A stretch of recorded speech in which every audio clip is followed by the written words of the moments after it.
Welcome to Thirst Impressions. I'm Spencer. This week we are talking about toddies, temperature, and teddies. What the fuck is going on with all that? I don't know. I'm Belinda. I'm Kevin, and fuck Teddy. And I'm Will. What are we drinking, Kevin? Oh, I'm glad you asked me. I'm very excited about today's cocktail. It is called the Hot Toddy. Have you all heard of the Hot Toddy before? I have. Oh, Not do you mean before. Prior to today. Really? Yeah. Teddy, No. like the lingerie, or do you mean hot toddy, like I the drink? mean, I enjoy some hot teddies, but Okay. no, Hot Toddy, Hot, new word, Toddy. Close enough. Okay. Yeah, Hot Toddy. So the Hot Toddy comes from, the British will tell you that it comes from the UK. They're fucking lying because they are colonizers and they steal shit from other cultures. It comes from India, actually. The first reference I could find about the Hot Toddy was actually from 1610. So a long fucking time ago. Back before I was born even. And the British went there and they did their British thing and took control, and then they took the recipe for the Hot Toddy too. And the original kind of definition of a Hot Toddy. Oh, and by the way, it was called let me look at this. It was called a taddy back then. Taddy, which is a Hindi word for a beverage made out of fermented palm sap. So they have this alcoholic beverage called a taddy that they would then add hot water to make it a hot taddy. But the British thought it was great, and they took it back to the British Isles. And then the first kind of written down recipe that we have of a hot taddy, as it was still called then, was in 1785, 1786. And basically the recipe is a beverage made out of alcohol with hot water, sugar, and spices. Okay. So that kind of made its way back to the British Isles. Now, if you talk to Brits, and we fucking love the Brits, we do, but we have to give you a hard time because, you're our cousins. And when the Brits colonize people, they appropriate what they want, and then they say, oh, this is from Britain. And the reason they feel comfortable saying that is because it's from the crown, right? Like they thought, oh, the sun's always rising and setting on the crown, right? Like the whole world is part of the crown. Sure. So if you hear stories in Britain, you'll often hear about Scottish and Irish people who invented the Hot Toddy, one of which was named, let me find his name here, Dr. Robert Bentley Todd, which sounds very British, right? And he decided to change the name from Taddy to Toddy, since Todd was his last name. So even appropriating the name a bit there. And by the 19th century, it was widely thought of, the Hot Toddy, as a medicinal cure for the common cold. Back when medicine used to be good. Yes, exactly. When medicine was fun. Back when medicine was fun. Why can't that cure drugs? COVID? Yes. Right? A hot toddy a night, and I think we've even said that for the gin and tonic. But why can't it be true? So back then it was widely considered a cure for the common cold. And because of that, and because of the colonization of England around the world, it also came west and came to the New World and the American colonies and the Caribbean. So when I say the reason it's a very versatile drink, part of the reason why is back then there weren't liquor stores on every corner, especially in the New World. You had to kind of make the drink with what you had. So in the New World, in America, it was made with rum. In Scotland and Ireland, it was made with whiskey. In India, it was made with whatever I said, fermented palm syrup or whatever. So it's even now a very versatile drink. In fact, here I actually have bourbon. I have some overproof rum. I have some Hennessy cognac. you can pretty much use whatever you have on hand. It's traditionally made with kind of a brown liquor, but really, I mean, I'm sure you can make a Russian hot toddy if you wanted, and do it with Or a vodka tequila if you really toddy. wanted. Sure. So let's get into the recipe a bit. The recipe that I am using, and sorry, I'm rubbing my hands together because it's actually cold here in Utah right now, and because I'm very excited to drink this. The recipe I'm making, I'm mixing it up first, just in like half of my shaker, and doing 1.5 ounces of bourbon, 1/2 ounce of honey simple syrup, so just equal parts water and honey, and mix it together. 3/4 ounce of lemon juice, and then for me, because I'm a little extra, as we all know, I'm also adding just 1/4 ounce of St. Elizabeth's allspice dram, which, if you haven't had it, to all of you and to all of our listeners, I recommend highly. I've mentioned it in other recipes Lovely. before. You can't So get it good. in Utah, unfortunately, unless you special order it. But I do recommend, if you happen to be out of town or in the mood to special order with all the money in the world to spend, I highly recommend it. And let me know. I'd I'll like buy a one. gallon of pimento dram liqueur, please. Exactly. So I take those ingredients, I put them in a shaker, and I dry shake them. Again, from previous episodes, dry shaking just simply means without ice. This is a warm drink, so I don't want to cool it in any way. Meanwhile, I've taken my toddy mug here, and I put some hot water in it. The hot water is simply to warm the mug, so the inside of the mug is nice and warm. I'll discard that into another container before I actually pour the drink. But I go ahead and... Sorry, that was loud. Smack. Wow. Dry shake. And basically all I'm trying to do here, I'm not trying to dilute, obviously, or chill, because I have no ice in there. I'm just trying to give it a good mixing. Get the citrus and liquor mixed together, right? Exactly. And again, we've mentioned this previously, but if you haven't listened to all our episodes yet, you should. But any citrus-based cocktail, you're pretty much going to want to shake, unless you feel like doing it wrong. I feel like doing it wrong too. I feel like doing it wrong too. So now I'm going to take, and again, I'm a little extra, so I went ahead and studded my lemon peel with some cloves Ooh. to get those spices that the Looks OG fancy recipe as calls fuck, for. Kevin. Right. You got it, right? And I go ahead and pour this right into my mug, and you see it's not very full. Well, that's because we haven't gotten the hot part of the hot toddy ready yet. So now I'm going to take my handy dandy thermos here that I've previously boiled some water and put in there. And then I want 4 ounces of that. Wow, it's still steaming. So I'm going to pour off 4 ounces. That's a little extra, so there. And then I add that to my mug. Right. Ooh, wow. Right to the top. So well measured. Look at that. And then I'll just give it a quick little stir because, consistency. And then 1 cinnamon stick to go with my clove studded lemon. And cheers. Wow. Okay, so let me reiterate. So we got what would you say? We got 1.5 ounces 1.5 ounces of like a liquor. bourbon or brandy or whatever liquor you want. Yeah. Okay, I've got some High West whiskey today. Ooh, Nice. nice. Wait, how What much did you kind? say? Like 1.5? Did you get 1.5, the... yeah. What kind is that? Rye? What high west is that? double Bourbon. Double rye. That's a good one. Oh, nice. That is That's good. a great one for a hot toddy too. It's got some of the spiciness to it already. Yeah. Try not to spill on my keyboard here. Don't do that. It happens. Okay. So we got 1.5 of the liquor, and then what'd you say? 3/4 Of lemon. of the lemon, Yep.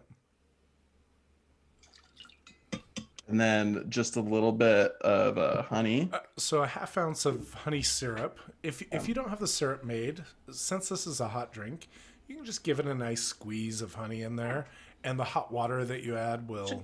Yeah, it You should just dilute want to it. make sure yeah. you stir it really well to. I help assume you could incorporate use that honey liqueur into if the you drink. wanted to. A honey Yeah, liqueur. you could use Ooh, ginger drambuie. liqueur. You could Yeah. use drambuie. You could use. Ooh, goddamn! I might go grab some That would be good. drambuie. Or and- amaretto. I'm You could probably jealous. put some amaretto in there. Yeah, yeah. or like an amaro of some sort. Like, or yeah. even like a Grand Marnier. Like it's a sweet. Again, this is you a could use very, that as a very syrup. versatile cocktail. versatile, like, so yeah. what I did, I put a little tea bag in my hot water. So I've got some chamomile tea Oh, and nice. my whiskey, and I added a little bit of brandy and my citrus, and it's lovely. Yeah, it's good timing too, because I actually have been coming down with a cold, or I guess recovering. Yeah. I think Belinda had sniffles too. So, Right. and it's interesting too, Kevin, as you were talking about the history of the drink and how, many of these cocktails were created or concocted under the auspices or assumption that this would be beneficial for our health. So I find it interesting, and it's fun. The gin and tonic last week, and now the hot toddy this week. And I can attest to, whether it's psychological or not, I can attest to the benefits of a hot toddy. When you're sick, Agreed. you got a cold, it just feels good.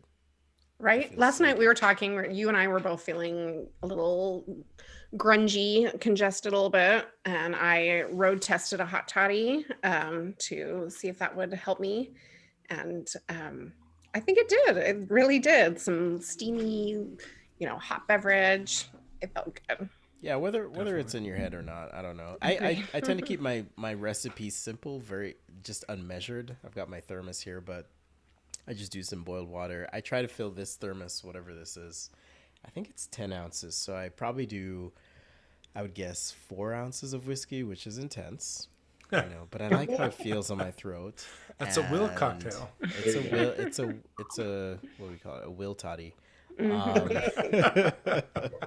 Like the will and tonic. Exactly. So yeah, I do this about half with whiskey, and I was using a bourbon today, 4 Roses, and some lemon juice, not fresh because I didn't have any, and then added some honey, some nice organic honey, and that's it. I keep it simple. I put a couple of allspice berries in there. And yeah, that's been good. That's the OG recipe right there, right? Right? You've That's got perfect. your booze, you've got your Spices.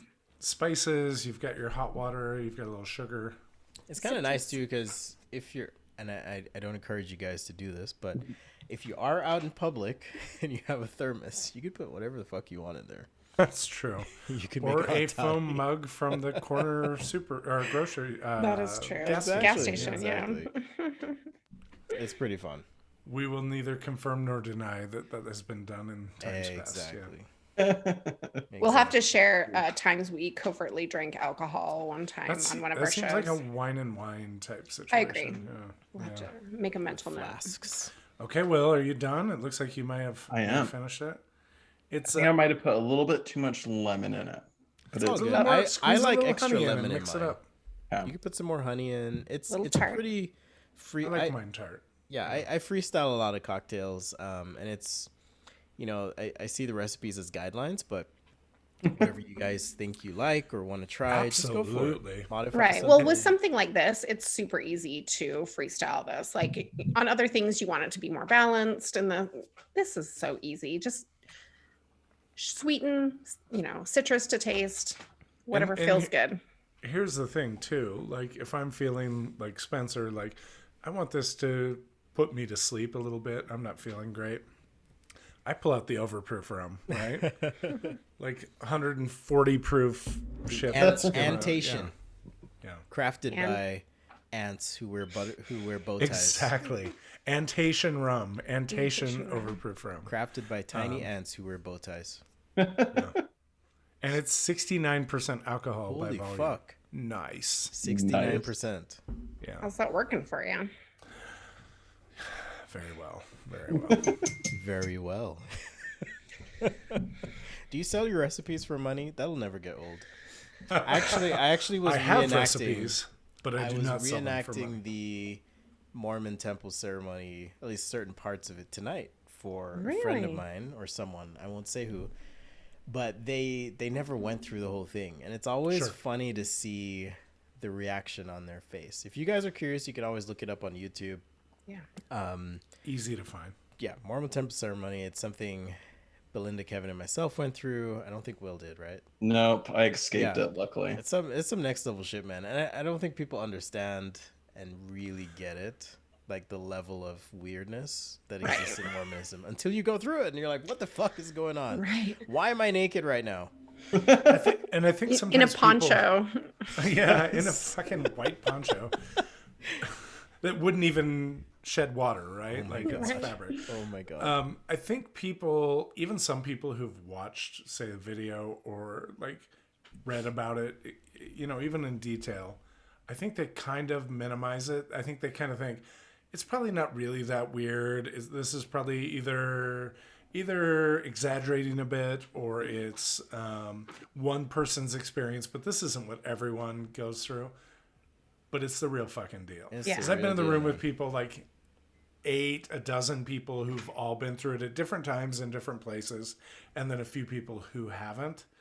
And they're like blown away how we're all like, oh yeah, yeah. And then when they, you know, put their hand right by your genital while you're naked in the poncho, what the the fuck? old man that's standing there that you've never met before, and Yeah. they're like, what the Old- fuck are you talking about? Frank. That can't be real. And everyone's like, oh yeah, yeah, totally. Oh, Frank. who So lived the in other the- day- Did you guys go through when there was like the blood oaths? And No, so I was talking to my son about that the other day, and because I said, "Oh, well, your grandparents when they went through that was the thing, right?" And he's like, "Why didn't they think that was weird?" And I was That's like, the whole slit your throat. Yeah, disembowel yourself. disembowel And yourself. your stomach too. You So gotta for our disembowel. listeners who don't know, in Mormonism, and I know we always come back to Mormonism, but in Mormonism there is a a thing. level of "It's Mormonism fascinating." you can attain where you're able to enter a special building, and in that building you do special things. One of those things is make promises to God and to yourself and the church,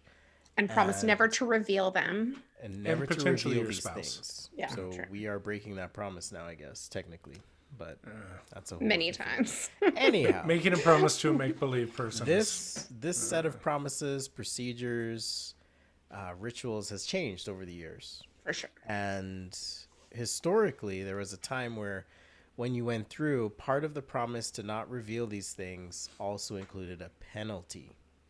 And that self-imposed penalty was disemboweling yourself, slitting your throat, and other gestures to indicate that you were willing to take your own life before you divulged any of this stuff. And you not only swore this the first time you went through, but every time you went through. Right. And there were hand motions like this and like that on your belly. If you're watching the video version of this, you can see it. This actually only changed a few months before the first time I went. The first time I went through was like early May, either late April or early May of 1991. Ah, yes. And it changed like either late 1990 or early 91. So I just missed it. But you still had but to the- get naked. You still had to You get still had to naked. get I naked. did. Yeah. Kevin, That's changed now I too. Belinda. They don't do That's that changed anymore. now, which is And there were interesting. still when all of us went through, I'm sure, there were still penalties. And they were still like death, essentially. But you didn't do gestures and it wasn't descriptive. It was No. But it was was like- also not you will just kill yourself, but it was you would allow yourself to be killed. That was like part of the wording was like Right. you would either kill yourself or allow yourself to be killed. And it happened. See, a few I times. thought baptisms of the dead for the dead or whatever it's called. I thought that was weird. I mean, it is. That was a line for me. Like I was just like, what the fuck? Like, wait, no, this doesn't seem okay. Yeah. No, well, first of all, I'd be interested in learning more about what you just said about, and it did a few times, but we can talk about that another For sure. time. But Make a note of that. we should have a temple ceremony, Oh my Should we god! tell our for temple real. names? and could. like, oh yeah, In that episode. Oh, We'll keep that it- we'll episode. keep it tight for now. But we could teach, the We could wear various the clothes. handshakes and signs. I've got clothes. Belinda and I both have. the- I don't Kevin has my anymore. clothes. I think I got rid of all of my stuff. Yeah, I did, but then somebody loaned us some other stuff I mean, they had. you could probably go buy some. No, Yeah, our friends, black market. Our friends, we'll call them D and C, which is appropriate, right? Oh, that's funny. but also very accurate. Hopefully, they're listening to this at some point. We're going to throw theirs away, and we were like, we'll take them, and fortunately, they fit nicely. So. I even have one pair left of the Mormon underwear too. Yes, you do. I don't have any of those anymore. I totally got rid of those. I did too. I did too. I was like, I threw all but one pair away. I was like, I don't know why I want these, but I'm just gonna tuck these away. I don't know. I just have this feeling that one day I'm gonna. The feel Holy like, Ghost told me to keep them. Oh my God! Tonight I was at a family dinner thing, and a family dinner with the rest of my family that's still Mormon, I guess I should say. Yeah. And somebody said something that reminded me of that creepy ass primary song about Follow the prophet. da, da, da, da, da. It's like a minor key Follow about the the prophet? Holy Ghost. No. Oh, It's creepy as shit. It's like if I ever make a ghost movie or a horror movie, let the Holy that Spirit song- guide. No. Oh, no? It's way worse. Those are maybe it's creepy ones too. Maybe they're all creepy. Don't get They me are. wrong. This is just the most horror movie ready theme song about the Holy Now I'm Ghost. dying to know what you were talking And it's about. like kind of in this minor key. Like it's. So what was the conversation? We'll find it about and we'll add around it to that? the show notes because I don't know. They were talking about some such shit about the Holy Ghost, but this song like jumped into my brain. Oh fuck! What? Did you spill something? No, I just forgot to put the lid on my hot water. Oh, Sorry. gotcha. I need some. If Hot you like it, toddies then you should have throughout, put a so- lid on it, man. Hey, you got it. You got I it. think that's what Beyonce said. That's true. You want your hot toddy? Put a lid on it. No. Well, it's good we're drinking hot toddies because it's been freezing cold all over America, right? Oh my God, Like, this week in Utah too. I mean, Yeah. all over Belinda. Yes, absolutely. yeah. But Well, we haven't had any snow for ages, and then all of a sudden it dumped on us, and it's been ice cold. I got 16 inches, and I know size doesn't matter. Yeah. Oh my! It's Damn. about That two big dudes. Sorry. we got some thick ass snow where I live. I was like, holy shit. And then what was crazy was watching, I think this is what you're talking about. I guess correct me if I'm wrong, but Texas, right? Yeah. Holy cow. No. Texas. It's crazy. Well, I mean, Texas was in the news, but really it was most of America. yeah. Right. Like The if entire you saw the Midwest. weather map, other than like Florida and like Arizona, California, parts of California, Yeah. it was like blue or dark blue Or on the white. weather Yeah, map. it was you know. ridiculous. Well, obviously we're recording in America, but more importantly, I think what we saw, there were photos and video of the Acropolis in Greece. There was snow in Israel. Yeah. It was more of How a did I miss latitude this? thing than it had to do with America specifically. Would you say it's almost like the climate's changing? Maybe. Maybe. Could that be a real thing? Oh, Could man. that be a Oh, real thing? heavens.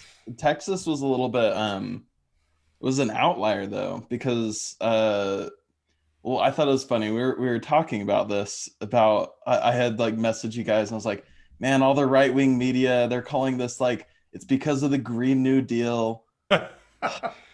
Which hasn't even passed, right? Well, Like, it's not even it's not a thing. it's not like, a law. It's a No. it's a framework to govern by is like the Right. whole entire idea. So I just thought it was hilarious that people are like saying like, see, this is just the failure of the Green New Deal. And it's like, holy shit, Texas? Like Something they reddest did in state Paris in that's the affecting Union? us now. Like, I can't believe that the Green New Deal failed us. But what they were saying was that the wind turbines had frozen. Yep. And that was the reason why Texas was having so many problems. And do you And know it's- why they froze? But it's just not true. It's like They they, did they did freeze. have wind turbines that froze, but that is not what was causing the problems in Texas. Exactly. Right. So wind turbine and even solar energy in the state of Texas, I read, and I need to fact check this, but I For think sure. it's right around 19% or less. I read 7%. Really? Okay. So yeah, it's like a fraction of the We'll say percentage a of minority energy that goes in. proportion of their energy production. Yeah. Right. Correct. A lot of And- times when wind and solar are part of any power grid, it is shipped to other states or whatnot. I realize they're on their own power grid, but like Texas is a freaking big state. So like having just a tiny like fraction of your power done by wind and solar is not going to be sufficient for anybody, especially if you don't take care of it. Well, and that what you had said was like Texas is on its own power grid because they don't want to have to follow the federal guidelines. Wait, what do you mean? Like they're separate from the US, or how does that work? So there are three power grids. Yeah, Well, so there's 4. there's 4 if you count Alaska. Yeah. But in the continental US, there's 3 power grids. There's like the East and the West, and then there's Texas. Because Texas just wants to deregulate everything. And so their infrastructure is just old, it's outdated. They never followed like federal guidelines to weatherize it. And so that's why they're having all these problems. Is they get most of their power from natural gas and coal. And they have so much natural gas that they basically just pull natural gas on demand. So it's like, oh, we need more power. Okay, we're gonna pull more natural gas from the natural gas. I don't know what you call them, wherever they get the natural gas from. From the well. I think the technical term is hole, the natural gas hole. No, it's called. You pull it from the hole. No, it's from the wells. I believe they refer to them as wells. And so when they tried to do it this time, it was just frozen. So the natural gas was just frozen. All the lines were frozen, and this is what was causing all the problems. And it's still causing problems. People in Texas, they're starting. If you guys have watched the news lately, there's been people who've gotten like $10,000 electric bills.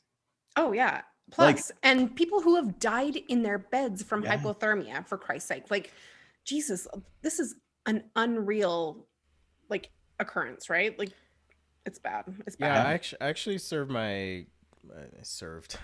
I went on an LDS, that's a Mormon mission, where you teach people about the Book of Mormon and other made-up stuff. You've seen those boys in the short sleeve white button-down shirts. Yeah, I was selling Mormonism to people in Texas. I do remember one time it froze over. It was the weirdest thing.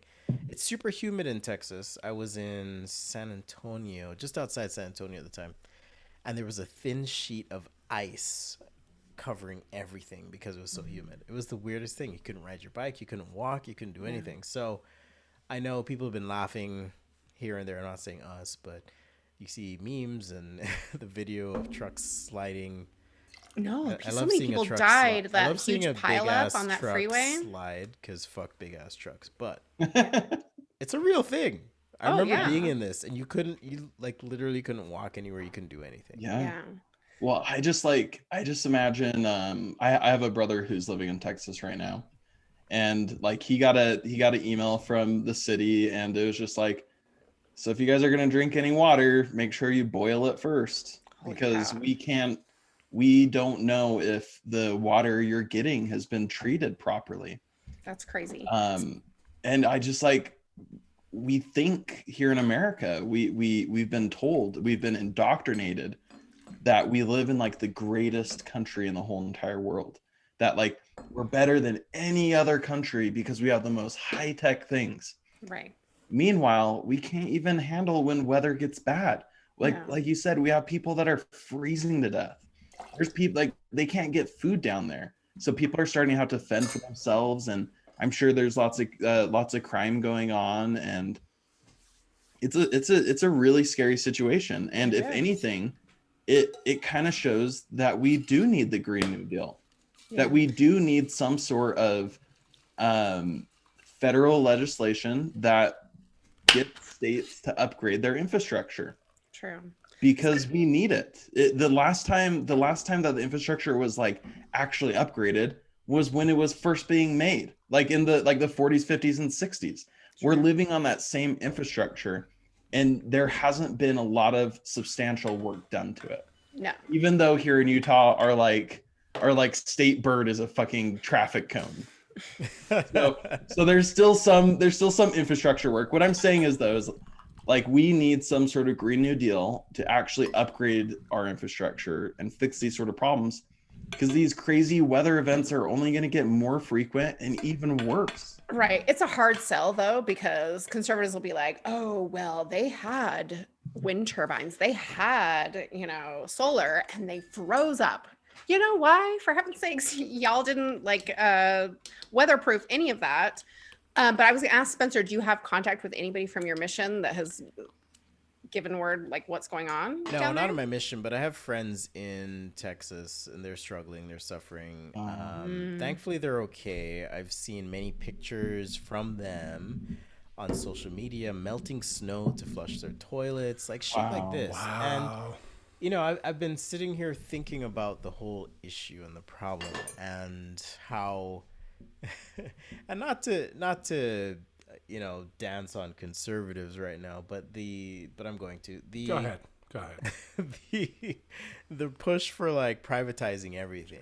We've privatized prisons, and look at what that's done. We've privatized other I think factors or components of society that I think are essential and should be supported or propped up at least by government. Right. And Or regulated, right? here's an example. Yeah, deregulation. Here's an example of where I think privatization has fucked people over. Yeah. You mentioned the excessive utility bill. I can't imagine getting a $10,000 utility bill. That would wreck me right now. Right. Which one of you posted that article about the old man who had a $16,000 bill and it was taken out of his bank account, and so he had to max out every credit card he had to fill his bank account to pay that off. He was on auto pay, right? The interesting thing is it's likely that they are within their legal right to do so. Right? That's so nuts. yeah, the optics don't look great, but the customer signed up for that service, that thing, that opportunity to pay for what's called a market rate or wholesale energy. And here's a situation where the demand has skyrocketed because, hey, the state wasn't prepared for this outlier experience. And that's what it is. It's an outlier experience. Texas doesn't typically freeze over to the extent it did. And people are suffering and paying for it. People are losing their lives, whether it's through accidents or hypothermia. Yeah. It's fucked up. But these outlier experiences are going to become more and more frequent because of climate change. Absolutely. And even with the climate change thing. You bringing that up, Spencer, just reminds me another example of the problems of privatization of everything basically is pandemic prep, pandemic prep. Can't talk. Yeah. What a private company does not have the incentive to hoard a whole bunch of PPE for the event of a pandemic and maintain all of the extra stuff that they would need to buy for a pandemic. It's not profitable. That's why the government needs to step in and actually do that. And as we saw with COVID, they didn't do it with COVID. So even the government failed. But I think you're totally right. In the realm of utilities, I kind of look at it. I guess I'm a little bit more radical. Maybe you guys agree with this, but I think anything that you need in order to live should be free. It should be provided to you by the government as a human right, something you pay taxes for, and everybody gets the benefit out of that. So that way, when Texas needs to weatherize their whole entire electric grid, that is an issue not for a private company. That is an issue for society. Society needs that to be weatherized, and it needs to be upgraded and maintained. It can't just be for profit. That doesn't mean that there can't be some aspects that are for profit. I don't know. I'm you can get in the weeds on it, but no, I agree with you. Yeah. I think your PPE example is a great example to use, in that if I was the buyer for a corporation in America and I bought a whole bunch of shit that I was like, well, if a pandemic happens, we want to make sure we have this on hand so our workers can come to work and do their thing or whatever. And then a pandemic didn't happen that year. Guess what would happen? At the very least, I would be told, don't do that again. Don't do that again. That's a waste of money. That's a waste of resources. And then if I did it again the next year because I was like, well, fuck, the scientists say there might be a pandemic in the near future, and the pandemic didn't come, guess what would happen? I'd lose my job, almost for sure. Yeah. Because the purpose of private industry is what? To make a profit. Yep. And that's okay. That's what it's defined, right? That's what it is. No board member or no CEO or no CFO is going to tell you otherwise for a private company in America. Which is why when we're talking about what you said, Will, things to live either on a day-to-day basis or during natural disaster, during a pandemic, during war, during all of these things, that should be some sort of public sector type thing, whether it's the federal government or whatever the case may be. The private sector is not going to give a shit about that unless it's right now. Yeah. Right. Well, and then also, like, I know a lot of conservatives will say, like, there's like the myth that that things done by the government are highly inefficient, and like Just because it has been in the past doesn't mean it has to be in the and future, also right? like we've said in previous episodes, like a lot of times the government, politicians in the government purposefully make it inefficient. Yeah. I'm not getting into that conversation. What I'm trying to say is, like, something like the electric grid, or preparing for a pandemic, or just like basic utilities. If everybody pitches in, it's like insurance. When everybody pitches in, you get more of a benefit from it than the cost that you pitch in for. Like health, like I said, like health insurance. We all pay for health insurance. It's not just a little bit of money. I wish it was a little bit of money, but it's far cheaper than like having to pay for something out of pocket. And so the healthy pay for the sick. It's a similar type of dynamic where it is more efficient if we all pitch into the same organization, and that organization covers all of us. Yeah. No, when Biden took office, so he kind of put a halt to a lot of things that Trump had enacted during his presidency. One of those being new sales of gas and oil leases, fracking, things like that, coal. It didn't stop what's currently going on. It was just the future sales of these leases, right? So everything that was going on is currently going on still. But hopefully that can stem things until, bills are put through to, regulate that and, bring it down to a baseline that's a little more earth friendly, right? But yeah, we've got a lot of people complaining about that. The good people on the, what's the pipeline?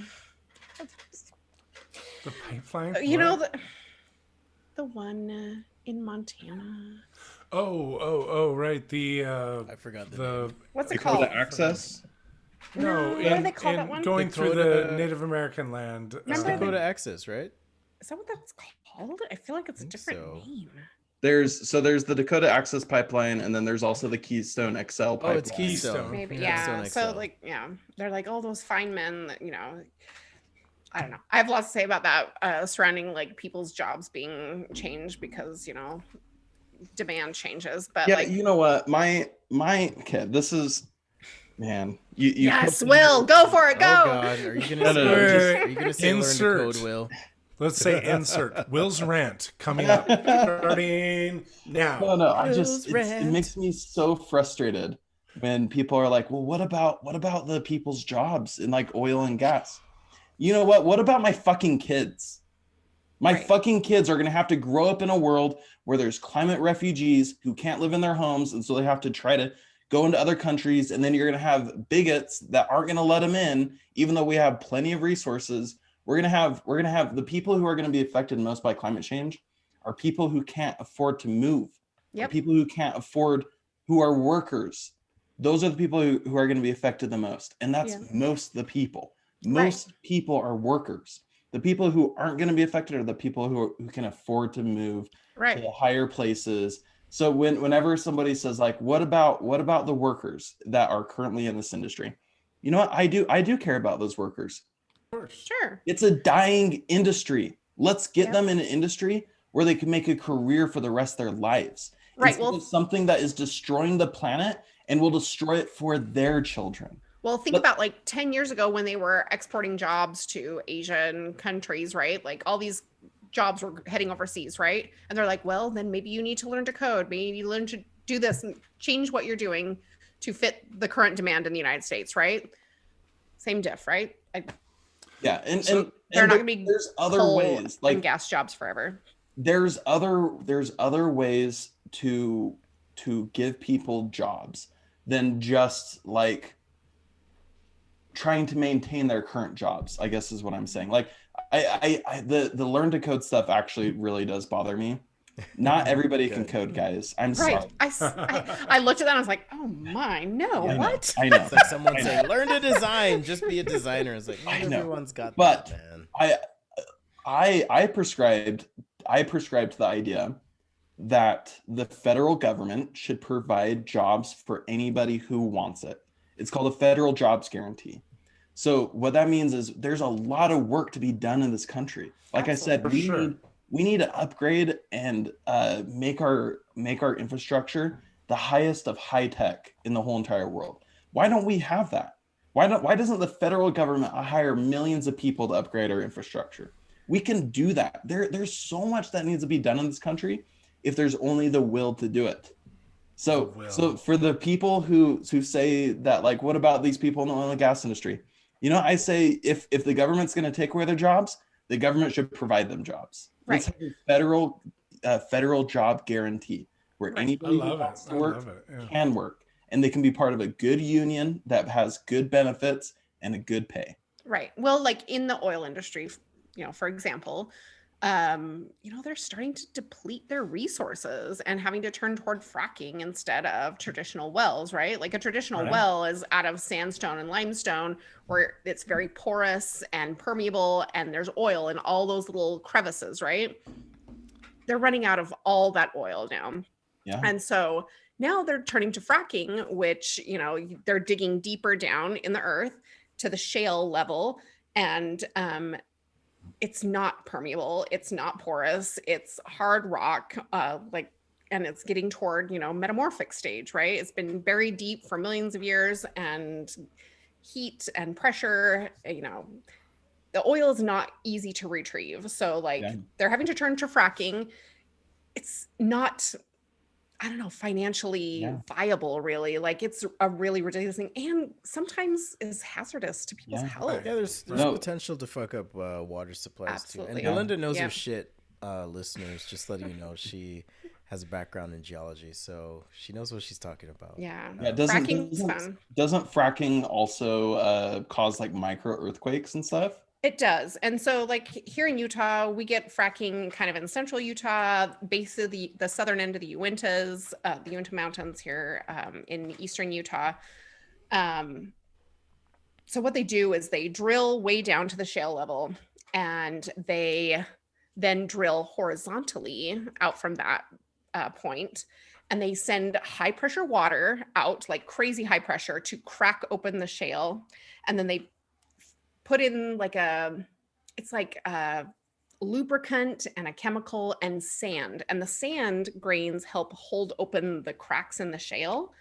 And then the oil will free flow and it comes back up with the water and the chemicals and the lubricant. And then they are able to separate those things once it gets back to the surface. But you have a lot of wastewater is the problem. And storing that that's true. wastewater or treating the wastewater is a huge problem. And that's where pollution problems come in and all kinds of other things. See, So that sounds like so much work. It Why is. can't we have so here's my question to conservatives. Like, if we're all about like efficiency and trying to make people have more of like a what is a personal responsibility, you know what would be really great is if we put solar panels on every single home. That way people could create their own electricity. There isn't Big Brother that's telling you when you can and can't use electricity, or they monitor it. You're getting it from the sun. In fact, you have more personal responsibility because now you have so much more freedom. You don't need to rely on the grid. And of course, this is all like, I know solar panels aren't that efficient. I'm just making the case for it. Right. And also, you don't need to have all these moving parts. You could have a decentralized electric grid that is super high tech. Why don't we want that? Why do we want this old style of delivering energy by transporting gas and oil and thousands of miles, right? Yeah. Or like, here's another untapped, or not it's relatively untapped. Geothermal is so beneficial. It's a great tool, but you only get it kind of in Northern California, other places where, you've got like geothermal sites and things like, Yellowstone or whatever. Right. But there, can it be done on the local, like, individual household level? So Absolutely. when I was in the Mormon bishopric, believe it or not, What?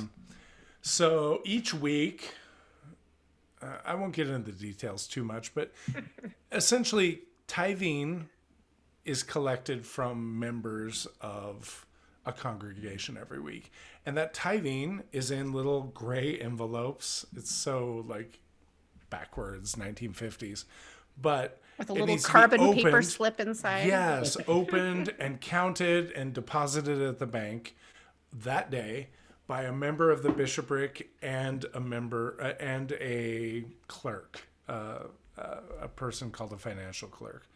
And so you have two people, so hopefully they're not in collusion together and they don't steal all the fucking cash. I don't know, whatever.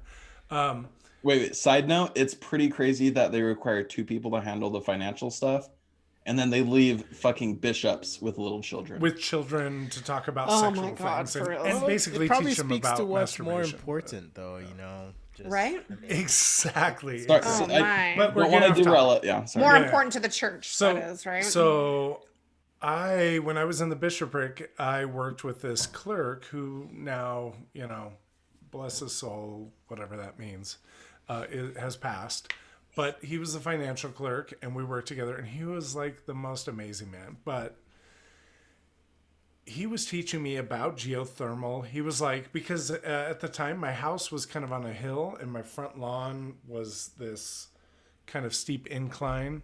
And he's like, and I was talking about, it was a house from the early 50s, and it wasn't very efficient, and it was run off of a boiler system that was not even remotely efficient.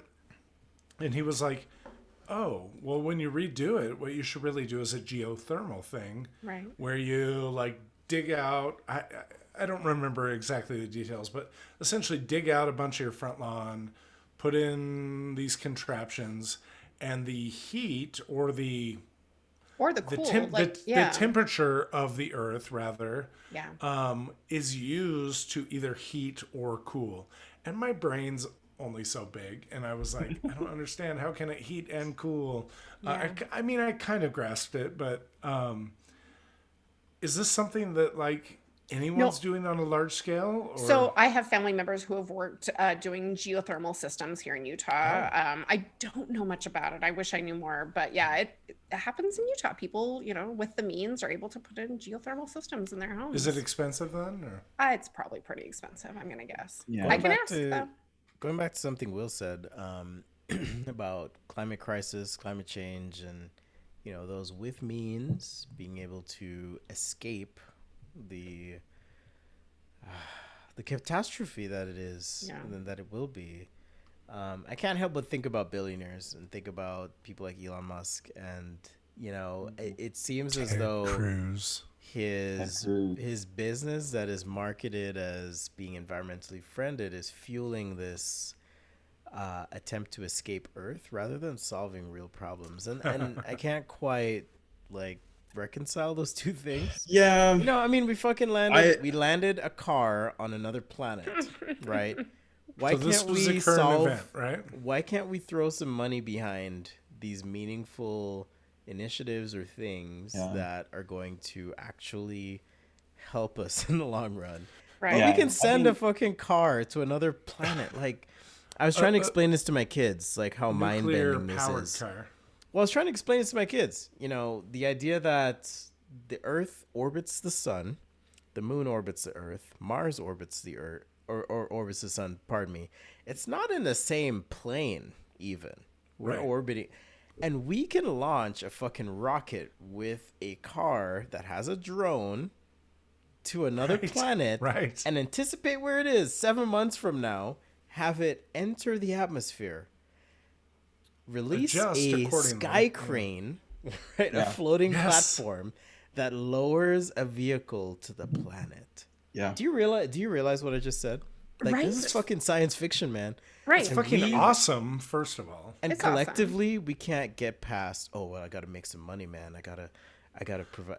It's just like, We can do put a not realize- fancy washing machine on a different planet, but we can't, Here's fix the problems we But have we here. can't Here's the say, thing. hey, let's realize the problem at hand here. Yeah. It's problem, I think, is, wild. like- it's fucking wild. Local and national governments control like the interests of like our water system. Like you've got like what's the Michigan thing that's all going on? My Oh, brain's Flint. fried. Michigan. Flint, Yeah. Michigan water terrible. supply. Like Terrible. My mission. it's ridiculous. Yeah. Power systems, right? Like these are all controlled by either governments or capitalist endeavors, right? That do not have any interest in changing the way they're doing business, right? If they're profitable, right? See, Right. this And- is and we were that's- we were texting about this. Like Yeah. here's the thing with that. Here's the thing is like stuff like NASA and like other like science projects that the government does. They are actually extraordinarily underfunded. Yeah. Like they get such a minuscule amount of money, like that goes to like the military and all that sort of stuff. Like they still get billions of dollars, of course, but And yet they what still do the- this shit. Like even They though can they're still do this underfunded. shit. Yeah. We can do amazing fucking shit. But we Right. like guns too much in America. It's Yeah, true. we can do some of the most amazing things in all of human existence right now. And all it takes is a little bit of money. And yet the government, instead of actually providing that money, they prefer like, you know what? GM needs a bailout. Like we'll go give bailouts to all these rich companies because we can't live without them. And we're gonna fund We need Buicks, Will. we're gonna spend almost $1 trillion so that we could go to war for companies. Like we need to go to war so that we can have a foothold in this region so that they don't raise our gas prices too high. Are you fucking kidding me? Seriously, it's that's what we're spending our interesting- money on. It's interesting you say we need money. The only reason we fucking need money is because our basic needs aren't provided. Like money Yeah. itself is Money's a this social weird, construct. It's Yeah. this weird construct, and it makes no Yeah. sense. Like I mean, we what the were fuck? talking about it makes this. no fucking sense. We were talking about this earlier in the week where like the incentive right now that people have to work is to live, but it doesn't need to be that way. We don't need an incentive structure that says you either work or you die, or you work or you suffer. Thank we you. don't need to live in that world. We don't No. like if everything is provided to us that we need in order to live, that doesn't mean people will stop working. Provided That based people will and- be working for different reasons. And to make some room for a conservative mindset, I try to be accommodating here. If it were, what's the word? Provided based on the fact that we're providing. I have a hard time believing that, again, this conservative fantasy that, because everything's provided, or my housing or utilities, it's removed my will to live. It's like, no, fuck I'm that, gonna man. It's sit actually on my ass. it's created Yeah. more room, more space for me to be more creative, more productive, Yeah. Agreed. more to challenge convention, right? To dream a little bigger. And you know to what, not have to Spencer? worry about these things. As We- a father who is self-employed, like health insurance is something that is so consuming in my mind, and I think, Yeah. oh man, what if, I have a situation where I have to provide healthcare for my kids? That's a big fucking deal. If I didn't have to worry about that, there's so much more I could do. Well, people will say, well, that's what drives you. That's why you're creative. That's why you do the thing. But I would argue, no, actually, the opposite is true. And that's what I do. I work on efficiencies. I work on motivation. I work on driving people to produce, right? That's my job. That's what I've done for 20 plus You years. capitalist lapdog. I'm a just kidding. motherfucking capitalist. Yeah. But the reality is that can be true. I mean, carrot and stick type situation, right? But when the stick is beating your ass so fucking hard that you can't even think about the carrot because you're just so worried about the whip hitting your ass every single time, guess what? You're going to lay down and you're going to just hope to fucking die. So what I'm saying is, yeah, motivation's important, sure. I think most humans are motivated by nature, right? Like it's just there's a case study of this. There's actually, it's pretty crazy. Not a lot of people know this. There's actually a group of people out there who they actually do have everything provided to them for free. And guess what? They senators. I was gonna say billionaires. You know who has had everything provided to them for their whole entire life? Elon Musk. Elon Musk's parents made all their money by exploiting people under apartheid in South Africa. What the heck? Are you kidding me? That's where he has all of his money from. And what did Elon Musk do with it? He got multiple degrees and he started eBay or X.com. Then he started PayPal. Tesla. Well, he didn't start Tesla. Then he started. Well, he didn't start eBay either, but he did PayPal. PayPal, whatever. Yeah. You guys know what I'm saying.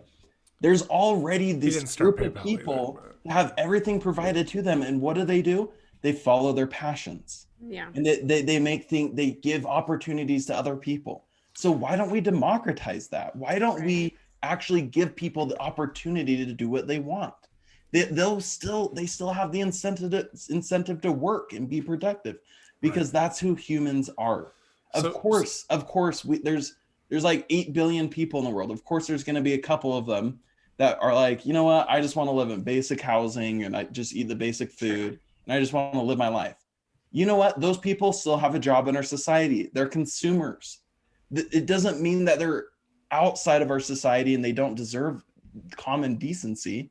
It just means that they're living differently. So why don't we just have a system that isn't so cruel, that doesn't say that you have to work in order to live? It's fucked up. So little side note fact check. Elon Musk did not start PayPal.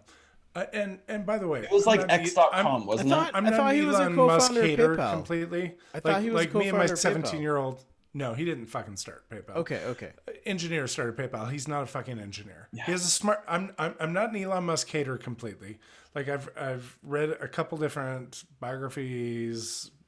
Well, Kevin, isn't it that he started a payment processing thing that eventually turned into PayPal? No, somebody else started PayPal, and he fucking glommed on. Of course he did. Because he had money, because he had fucking the means to do it. And because he had the intelligence to do it. He's not a dumb human by any stretch. Right. He's a very smart man. And Elon, if you're listening, and I know you are because you're a fanboy, and I hear from you occasionally. It's fine. Yeah, fuck you, Elon.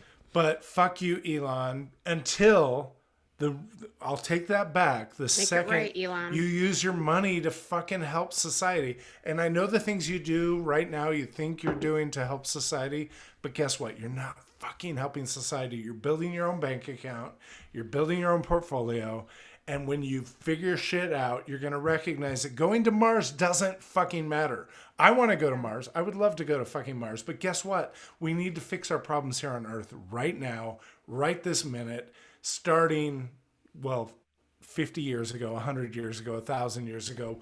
But right now, we need to take the initiative in this country with the financial means, with the intellectual means, to build something that fucking matters, that isn't about going to another fucking planet, that isn't about being able to send payments simply and easily, that isn't even about fucking solar power like your other fucking company. Half of those things seem like an escapist fantasy of a billionaire 13-year-old, right? Like, yeah, they're great things, but guess what? They're not going to solve our real problem.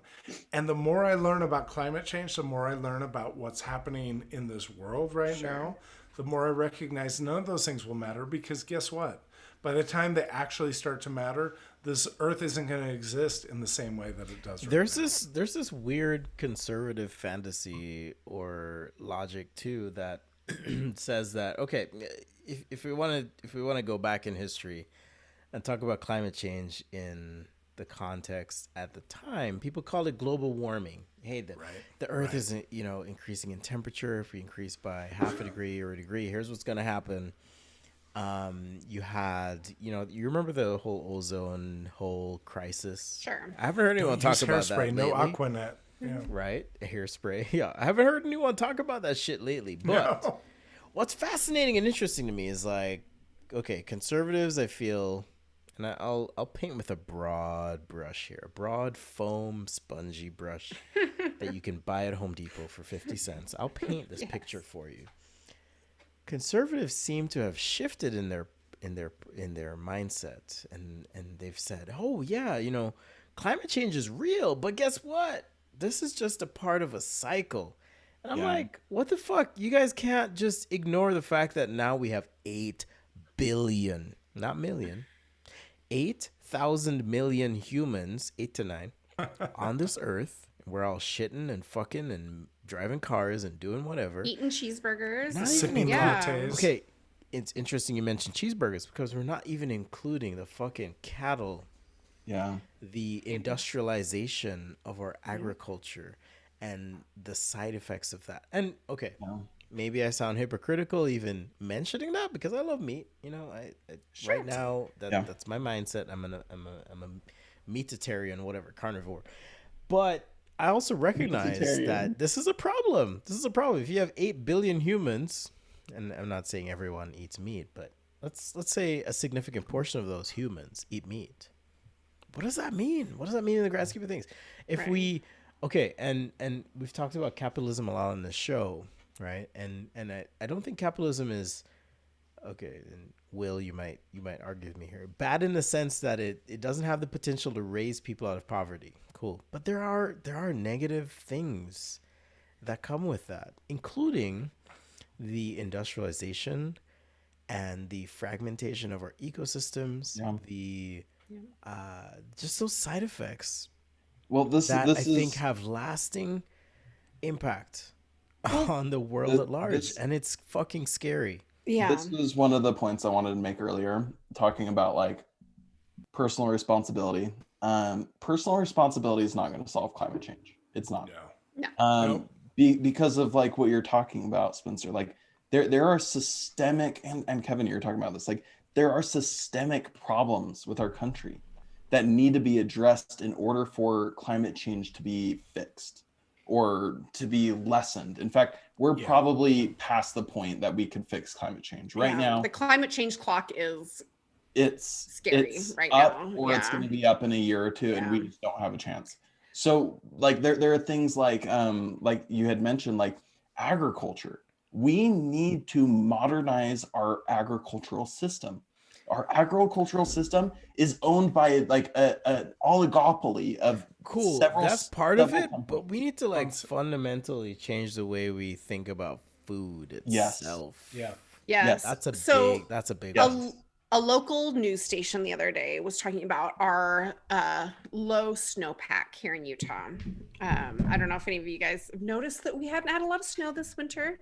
But they were talking about how we had such a dismal snowpack and how Utahns can conserve water this summer to try to, help that issue. Here's the thing. It doesn't matter in Utah how much you water your lawn or how much you let the water run while you brush your teeth or any of that. Like, it is a drop in the bucket compared to agricultural waste of water.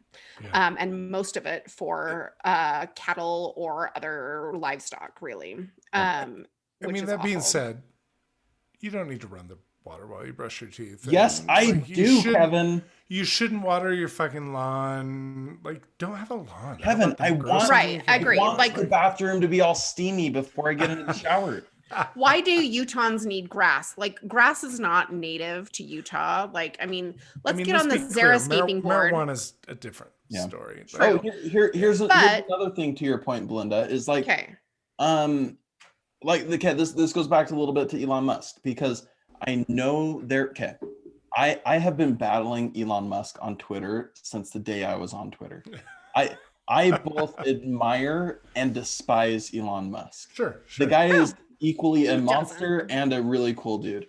Right. Here's the thing is, I understand when people say like, oh, he's doing Tesla and they're creating batteries that'll help the earth. Yeah, that's great. You know who should be doing that? Our fucking government. It shouldn't be Elon. Exactly. It shouldn't be Elon doing this. It should be, why are police stations buying cars from Ford or whatever they're. It should be government-built cars that are highly efficient electric vehicles. Okay, wait. Made by the people you talked about earlier, by those jobs you talked about. Here's another thing that Elon's trying to do, is he has this company, Boring, which are trying to create these underground tunnels that people could drive their cars into that'll be like high speed. I have a better solution. It's gonna be the craziest thing you guys will hear all day. Trains. Oh, Why don't we have high-speed trains that can get us to Vegas in under an hour? Why don't we fucking have that? Other countries so that's been the big thing. What's his toes was purporting, right? Oh my God, my brain Elon is Musk? broken. No, who's Bernie? no Bernie Sanders. Bernie was really in favor of. No, what's his name? Our new transportation secretary. Oh, Pete Buttigieg. He Pete. brought that up, and all the conservatives went wild. They're like, "Oh yeah, like steam engines, right?" And they're like, "Oh, we're going back to the the 1800s." No, you know Holy what? shit, people! We are so far behind the times as far as rail and public Yeah, transportation that's goes. true. It's ridiculous. We The rest of the world. here in yeah. Utah. Yeah. Here in Utah, this is actually something I've learned about more recently. There's been this push in community development where like companies that build cars have really lobbied to make sure that cities and towns are built to be car accessible. Yeah. This makes it harder for trains to exist. Yep. So a whole Right. entire way of living life is centered around this capitalist idea that you need to have your own car and you need to take care of your own car. Why? It is more efficient. What if we had a train system? Now I know here in Utah we have tracks. But what I'm talking about is a rail system that is super convenient. High speed rail. Yeah. High speed rail. Desperately need it. This is what people were talking about with like the Green New Deal. Conservatives were saying like they want to ban airplanes. That's not what it's about. What it's about is creating a high-speed rail system that makes it so that it's more convenient to hop on a train than it is to hop on an airplane. Yeah. That's what we should have, but we should have it all across the country, from city to city, from town to town. It should be the easiest thing in the world to go from one place to another. And that requires government intervention and government planning as Agreed. opposed to personal choices. You can't make a personal choice to hop on the train and go to Vegas because there isn't a fucking train that goes to Vegas. Right. The problem is Utah is like, I think, one of the very worst because even like pedestrian traffic is kind of thought of as like less than to somebody who owns a car, right? Like, if you see pedestrians anywhere other than downtown Salt Lake, like it's like, oh, they must have a DUI. Like, why doesn't this person have a car, right? Like, Did you get a flat tire? yeah, like it's And your phone it's was sad out of and power? awful that Utah runs this way. But I'm going to go back to something Spencer said earlier about how conservatives roll about like this being a cycle, an earth cycle. Yes, it's an earth cycle. Guess what it means? It means our atmosphere is turning to acid, y'all. And we're not going to have any more event. breathable oxygen. And that's what's happened in the past. And that's what's Extinction ahead for event. y'all. There's an asteroid coming. It's just a natural cause of events. It's totally fine. Right? It's fine. Everyone dies. No big deal. Except People for live, they few- die. It's all good. No, I was just listening to a podcast this week. I can't remember what it's called, but it was really good, and it was talking about The Really Good Podcast. the really, really really good good- science. We're changing our podcast. name everyone. No, The really good podcast. So we'll put it in the notes. We'll put Let's it in do the notes. it. Was it Star Talk? No, it wasn't Star Talk. It was called like. I just know you were talking about that earlier. Science for Real People or Oh, something. no, you like mentioned that. Yeah. Yeah. And they were talking about like this new extinction event that they think they found, right? Like in the historical geologic record, the polar switch. That's a thing too, but that's not related to this. Anyway. This was different, but they mentioned on there except for maybe one, every extinction event, which when you use the word extinction, it's not good, people. It's never good. Every major extinction event was caused by excess carbon in the atmosphere. Yeah.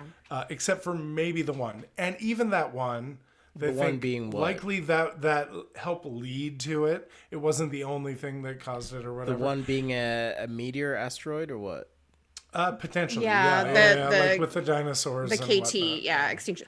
So extinctions, I want to put a plug for one of my favorite books. The Sixth Extinction by Elizabeth Colbert is an amazing book that everybody needs to read. I just downloaded it on Audible. I kind of like usurped it from you. Like I like grabbed it and started listening before you did because like I know it messes up the Audible. Yeah, that's fine. Yeah, it's a great book, an easy read, and it's unnerving to say the least. But I think everybody needs to read it because it goes through the 5 previous extinctions and what makes this one probably one of the most concerning of all of them, just based on the scale of species that are going extinct. Well, so. I know. Oh wait, Kevin, did you want something you wanted to finish off? Oh yeah. What were you just gonna say? And we're one of those species, so we all have a vested interest in this, right? Apex predators are always the first to go, y'all. Yeah. Well, so you know. what I was gonna say is, I think about climate change all the time. I am definitely one of a person that is whatever. I can't talk. I've been drinking.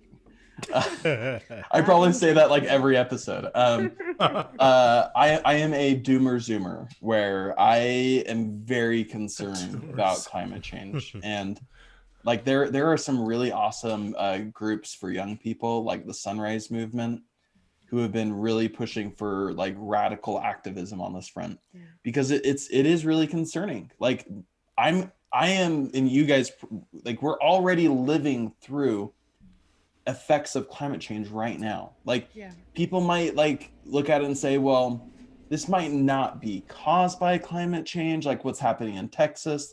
Like it could just be a crazy anomaly that has happened. Here's the thing about climate change is nobody is saying that it's going to be like you flip a switch and all of a sudden we're going to have these super hurricanes.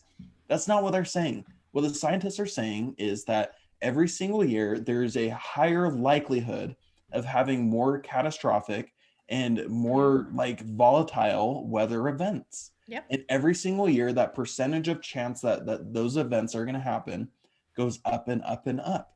Right. The pendulum is swinging wider and wider as we speak. I mean, that's what these guys said on that podcast is they're like, none of these events were like just an asteroid hit or just this thing happened.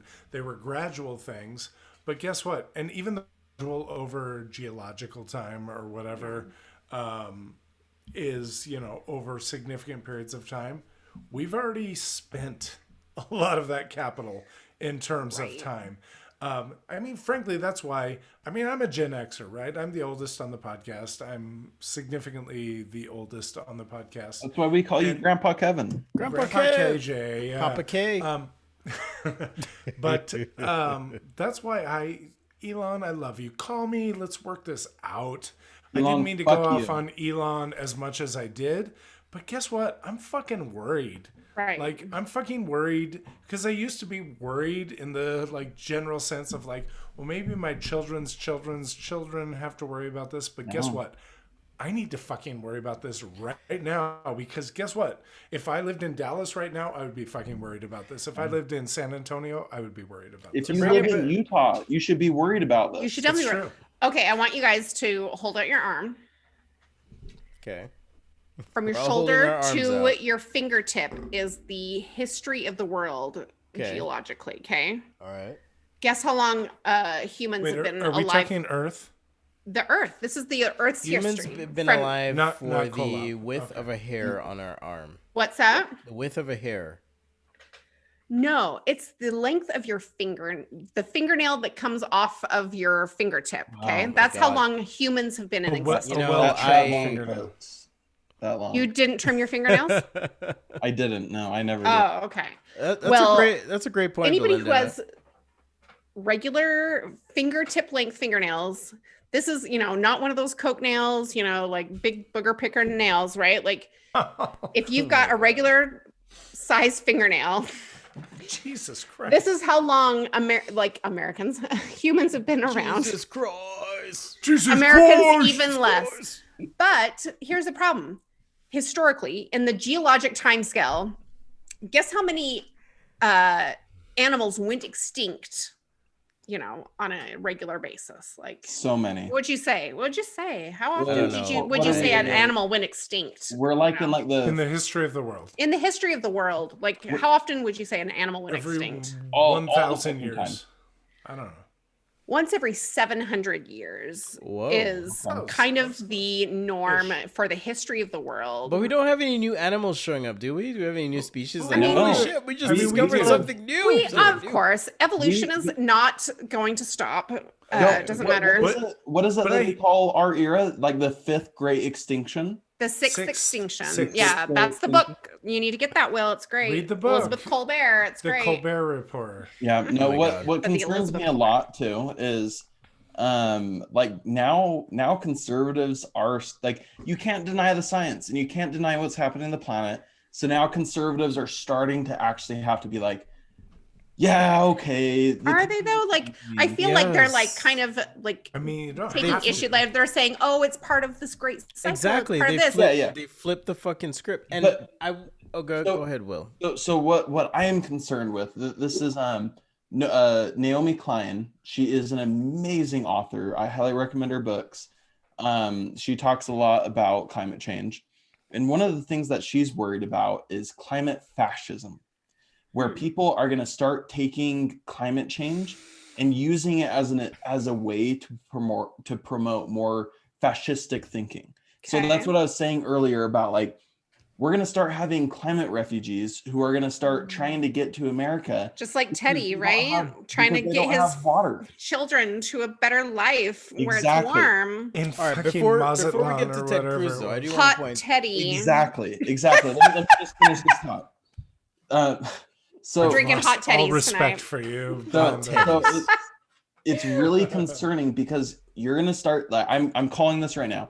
You're going to start seeing conservatives talking about how, like, we need stronger border control because you're going to have all these climate refugees. And then they're going to start talking about how climate refugees are diseased and that they're not as intelligent. It's just like It's gonna an be the increase in same- xenophobia, right? Like, Yes. yeah. So start being aware of that. Absolutely. I mean, it is part of human nature to be suspicious of the other, those who don't look like us, those who don't come from the same culture, the other group. It is intrinsic to who we are. But I would suggest that we can evolve. We can evolve our Agreed. thinking, our approaches, our If we want to, right? Like, mindset. Absolutely. You know, there's a certain demographic who is resistant. Here, And I would say they are overtly you know what? Christian, I right? disagree. I think there is a very small population of people who don't want things to change. They're the No, man. conservatives. They're like 30 or 40% of the GOP. Okay. Which, yeah, go ahead. All I'm saying is, I think the vast majority of people actually want to see these sorts of changes. They are just not represented in the government. I agree. We've been drinking. We have been I've drinking, been but I drinking. agree with you, Will, in the sense that it's hard at least in America, and if you're listening, you're from another country, just understand in America, despite our best efforts, we have a two-party system, right? And it's hard to And say we're assholes. that people are gonna align with one or the other because it's hard. There are things, there are issues, there's mindsets, perspectives on both sides that I think are interesting. I'm not gonna I mean, I lean left, but Oh, I want to delve deeper into all of that. I'm But just saying it's hard. It's fucking hard. It's called Peyronie's, and it can be solved through a doctor. But I do want to point something out. Left. I do want to point something out. We are all former Mormon, and I want to talk about our mindset with regards to the earth and our what's called stewardship. So there's this concept in Mormonism of stewardship, Right. or in other words, a responsibility for the planet. And what does that mean? What does that mean? For Mormonism, I feel it means have as many babies as possible. Right? multiply and replenish That the doesn't earth. fix And shit. no judgment if you had more than 1 or 2 kids. Totally cool. We're all part of the thing. Kevin's got 4. Belinda's got 3. Will's got 0. I have a cat. So we got Well, you 0, need to have 2. one so we can be 4, 3, 2, 1. We got 0, 2, Right. 3, 4. But here's what I I'll want have to a point kid out. just for that. Here's what I Thank want you. to say. Thank you. Because this was literally my mindset with regards to global warming and climate change.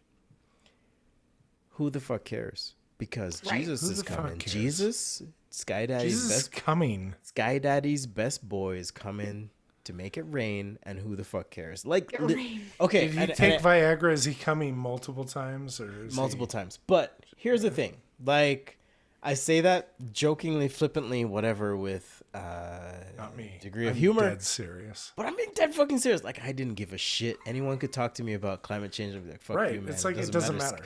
Jesus is coming. Doesn't Who the fuck cares? And So what is troubling Jesus is so Christ.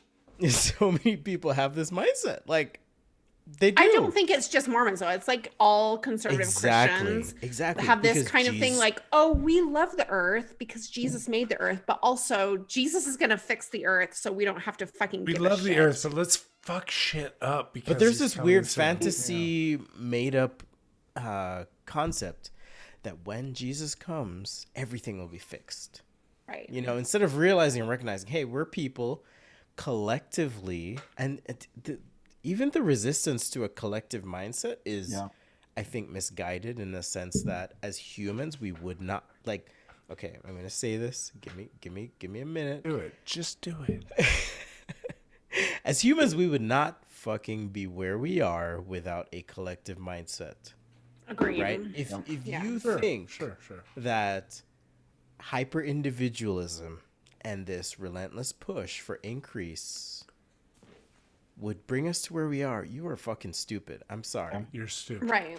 Because collectively we had to think, hey, Germans, Nazis at the time, bad. We're going to do the shit we're going to do so we can preserve whatever concept of America we had at the time. We all came together. There are times in our reality where we all have to fucking come together. There are crises that bring us together. Right. And But climate Spencer, I change, think- climate change is one of those things, Will, and that's what I'm It talking is. about. We have to come It is. together. I agree. think I'm of the mindset where, so I a lot of people will say like, well, like if you don't think like conservatism is so popular, then why did they win so many elections and all that sort of stuff? I think that's a They fucking bad. cheat. They have more They babies. fucking cheat because, Yes. DeSantis this week is pushing restrictions Fuck on that voting. dude. No more Yes. ballot drop-offs. All this fucking shit. But go ahead. Yes. Sorry. But that's what I mean is I think if you actually talk to actual Americans, if we had an actual democratic small DeSantis D, isn't not, American? not like Democrats. I'm talking about if we had a democratic system where Right. you could vote for where voting was the easiest thing in the world. Everybody voted and you got to vote for who you think would be best. Whether that vote be for you, Will. Democrat, I'd vote for you. Republican, or any sort of different independent party. And you had faith that they could possibly win, right? I'm talking like a ranked choice system where you could vote Fucking for ranked different choice, people yes. and you could rank them and then you would have a more democratic way of I love choosing. it. What I'm saying is I think if we actually gave people a voice in the decisions that are being made in this country, it would be a lot more progressive. Because like, do you know what's popular? Gun control. Gun control is popular. Do you know what's popular? Not dying from Legalizing cannabis. Do you know what's popular? Healthcare. Fixing climate change. In Healthcare, fact, another like thing. when you Medicare for all is supported by the majority of Yeah. Americans in every single poll it's been in. fucking dental care. Even so, like even you made that the point I'm you were serious. making. Yeah, No, the point you're making, Spencer, about like individualism and collectivism. You know what happens when conservatives join a union? They join the picket line. They're not thinking like, oh, I'm a conservative, so I don't support unions. No. When they fucking are in a union and their union's going to go on a strike, they join the picket line because they're part of a collective and they know that when they work together, they're going to get shit done. There's this weird resistance to a collective mindset, and I understand because it's at odds with our human nature in that we're all self-interested. I don't care how socialist, communist, liberal, democratic, whatever, Republican, conservative you are, we all have an element of self-interest. I get it. Yeah. But there are important crisis, crucial nexus points, if you will, in our existence as humans. We have to come together. Right? And climate change, for whatever reason, is one of those things where people are like, oh, I don't know, man. I'm just gonna watch my baseball game and do my shit. Here's the last point I made, or here's the last point I will make, because I'm very drunk. I was talking to a friend of mine today. I've had like, I think I can't remember if it's 3 or 4 of these, but oh my, good job. Me too. You're with overproof. I've just had my one, but half of this was bourbon, so good call. I'm just on my second, but I'm feeling good. All right, so this is the last point I'll make is I was talking to a friend of mine today, and we were talking about climate change because, like I said, for people my age, this is something we think about on a daily basis. Yeah. This isn't just something we think about like every time there's an election. No. We literally think about this every day because it impacts the rest of our lives. And if we don't do something immediately, we will be fucked. So what I was telling my friend was she was really pessimistic about the future. And understandably, because conservatives keep on winning. And when I say conservatives, I also mean liberals. Liberals are largely conservative. Democrats. Biden, is what you mean. Yeah. Biden, in all respects, could be a centrist Republican. Yeah. He's not a progressive. He's not a leftist. Anyways, I'm getting off topic. What I was going to say is, I think in the next 5, 10, 20 years, there will be a time when things change because they need to change. It'll either get extraordinarily worse, as in the fascists win, or people are actually like, you're gonna have people like Bernie, like you're saying, or Ernie. Who is this Ernie of which you speak? Who's Ernie? I couldn't see when I did that. We love our Ernie. But those of you listening, watch the video.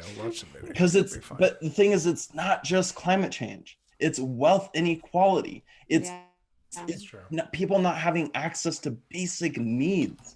The people in Texas right now, do you know how they're surviving?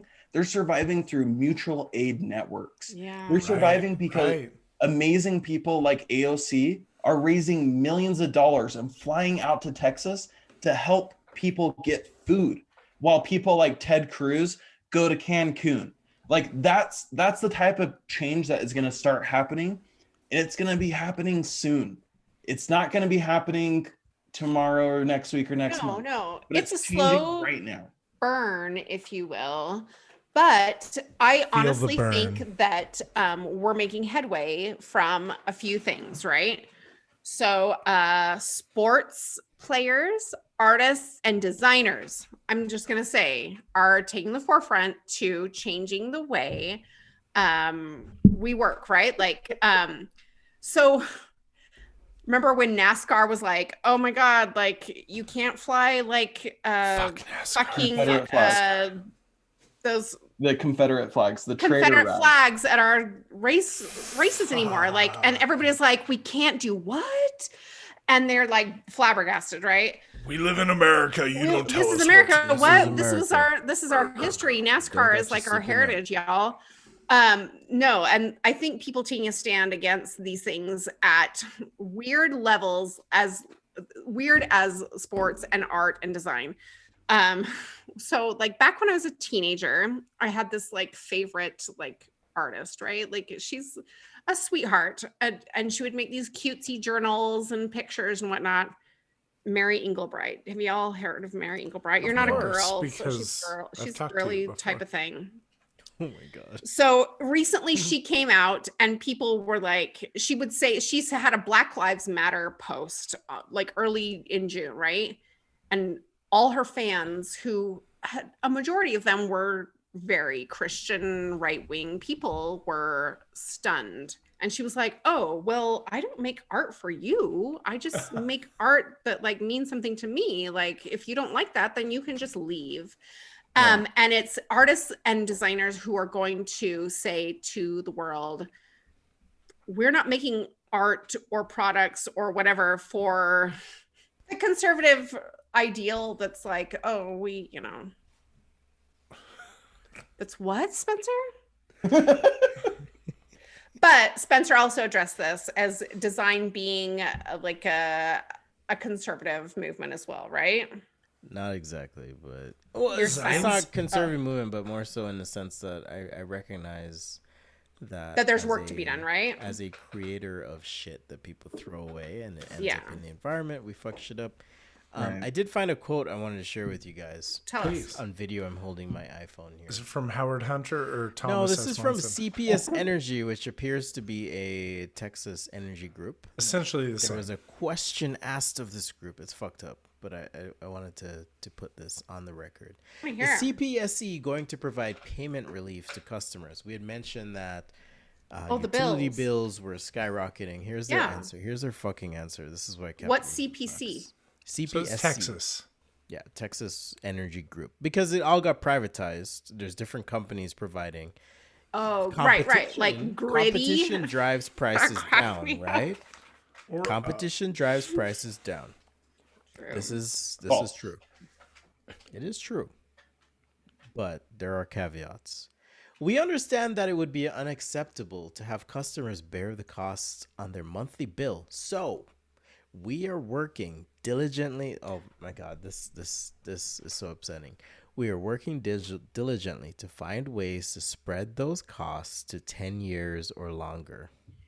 What Oh the my fuck? God, you make have a mortgage for your There's power To bill. make it Man. more affordable. your Imagine getting a 1 month bill power for bill. $10,000 and they're like, yo, we'll spread this over 10 years for you. I'm It's like- I'm pretty sure it was the author I'd mentioned earlier, Naomi Klein. She has this amazing quote, and I use it all the time too. What companies do is they socialize the cost and privatize the profit. Ooh, That's what- Oh, yes, shit. yes, Yes. fucking yes. That is it. Yes. That is it. It's absolutely it. Oh my god, I've never heard that before. That is beautiful. That's fucking I love beautiful. that. Socialize Send us some links, Will. the cost Like, and that's good privatize shit. the profit. Absolutely. That's exactly what they do. So when Fucking A. that company makes a profit, they don't think like we are working diligently to figure out how we can spread this profit back to our consumers. What? No, are you fucking kidding me? The board They're like, members are like, oh shit, we're going to Cancun this year, baby. Cancun. We didn't They're exactly buying talk Cancun. about You we Cancun didn't fucking with exactly kidding me? talk about Theodore With Teddy. Cruz, but we should. Oh, we have to Fucking talk Rush, about too. We Teddy. need to- Rush we need does. to No, no, talk no. about You Ted. don't- And his him name- taking his his name's not Theodore. His name's like Raphael. Whatever the fuck his name is, Yeah. he goes by Ted, but Yeah. and people give Beto O'Rourke a hard time, so fuck those people. Wait, but was it him or his dad that was the murderer? I don't even fucking It was care. Ted Cruz. It's him. was He's Ted the he's He's a the fucking So slasher boy. in the news Yeah. this week, I know. Yeah, guys, his real name is Raphael Edward Cruz. Oh, so it's Motherfucker. Edward. Where did he Edward get Ted from? I don't know. He Probably thought that Raphael was too foreign of a name because he actually wasn't born in America. In fact, It's a if Ninja What? Turtle, dude. Wasn't he It's born a in fucking Canada? Ninja Turtle. he was born in Canada, if Yeah, he were to be elected president, this is He so wouldn't. off. This is He so can't off be topic. president. He can be. This no. Oh, Okay, he wants to run. He could be elected. here's the thing: Oh, yeah, he is did run. no. The 14th Amendment says that any naturalized citizen has the same rights as any other citizen. So the 14th Amendment is what says that anybody who is an American can run for president. It just hasn't been challenged yet. So there's still the And old it would notion- be, but there's not for still- him. There's still the old notion that like you Definitely for him. can't be born in a different country and become a president. According to the 14th Amendment, you can totally become a president if you're born in another country. It just hasn't been tried yet. I am old, so that's why I probably thought that. But I thought the same. I Yeah. didn't know that was like the case. can I tell you something? Maybe. Yes. Can I tell you something? Tell me. Fuck Ted Cruz. Fuck Fuck Ted Ted Cruz. Fuck Cruz. Ted Cruz. So Oh my Ted, God. Ted Cruz is a U.S. senator representing the quote-unquote great state of Texas, who at the, I guess, peak crisis where temperatures dropped and people were like losing power and there were boil orders in place for water and people were struggling, he decided to peace out. Now, being the voice of reason, quote-unquote reason, I'm going to make some space here. You know, he represents Texas at a federal level, but the optics weren't great. No. You know, here's a dude who literally campaigned on his response to, I forgot which hurricane. Was it Hugo or Katrina? Anyhow, some hurricane Katrina, I think. Yeah. hit Texas. He campaigned on his record of helping those in need. When he lost power, when they lost heat, he was like, peace out, motherfuckers, I'm out. Yep. Me The and the internet- family are the heading to internet fucking fucking- Mexico. I love the internet. I love Do the you internet. guys think he would have came back if he weren't caught? No, he No. wouldn't. He wouldn't. 100%. There's no fucking way he I was like, would- "Here, No fucking way. I'm just going down for a day. I'm just dropping the kids off. No, Kids That are was- heading to the way. was the babysitter. cool part, was he fucking blamed his little daughter. He blamed his daughters. Blamed his daughters. Yeah. Oh, That was the greatest. It was Jesus. like, oh, but They're the kids twins, wanted so it they take- so much. Half the blame. I don't know. man. I'm drunk. What a week. Yeah. What a fucking week. Okay. And What a week. Clearly, Can- our hot toddies have penetrated. They're inside. hot, hot, hot. Coming in hot, Toddy. They have come in hot and wet, and they're good. Overproofed are amp rum satisfied. does the trick. Yeah. Yeah. We'll have Can to I bring just say this. something? Yes. No, Tell Kevin. it. Okay, fine. Thank you. I think everyone's mentioned an author, and I just want to mention one because she goes along so great with this episode. Okay. Barbara Kingsolver, if you haven't Okay. read her yet. She has a little book called Animal Vegetable Miracle, A Year of Food Life. And Okay. it's about eating locally. It's about what we do to the earth when we eat fucking bananas whenever we want, when we fucking do whatever we want because we're hungry, right? And we as Americans have been taught, especially, that we can do whatever the fuck we want because Right. we're the greatest nation on the earth and we're the most prosperous nation on the earth, and all of these lies that are perpetuated. But read Barbara. Barbara spends a year with her family, feeding her family from her local Georgia area. Georgia, and like it makes you look inward, not only at your eating It makes habits. you come inside yourself. No, that's what you said in a previous episode. But what it does make you do is recognize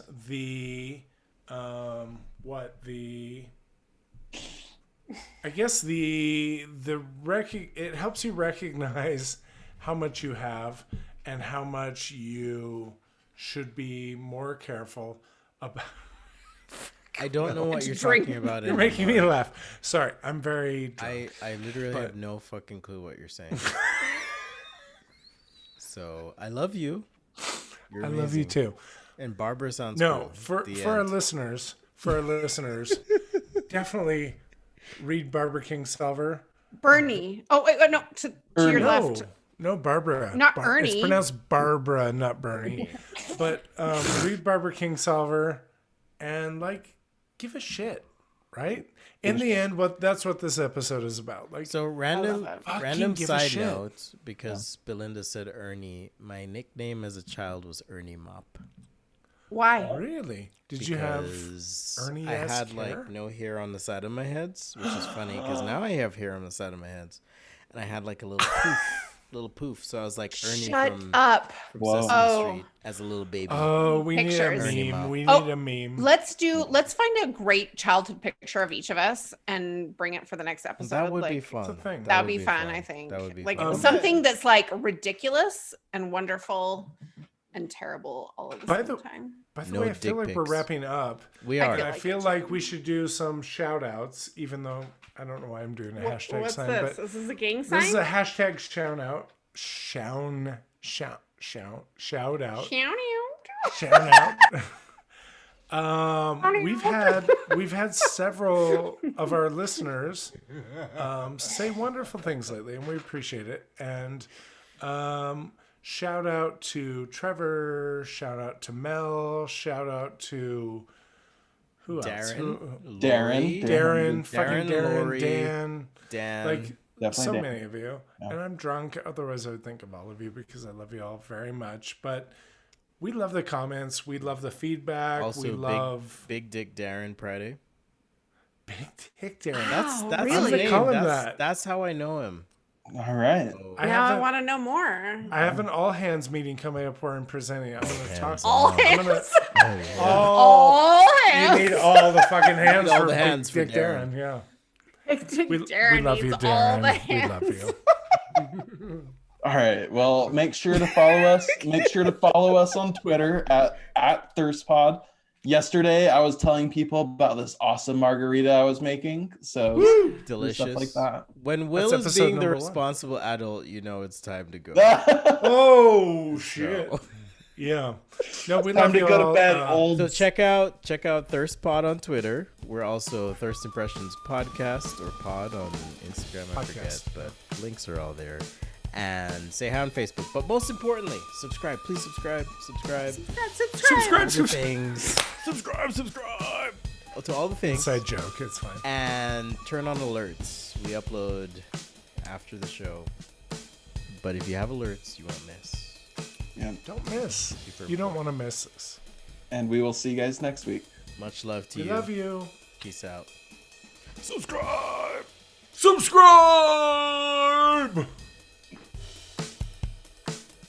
Welcome to Thirst Impressions. I'm blah blah blah. Wasn't FDR in a wheelchair? You can have a fantastic ass and be in a wheelchair, Will, for Christ's sake. And he was like fucking his cousin too. That's porn material right there. Fuck, I'm fucked up. I'm so fucked up. It like hit me all of a sudden. I was like, oh my god. Oh man. We have to start over.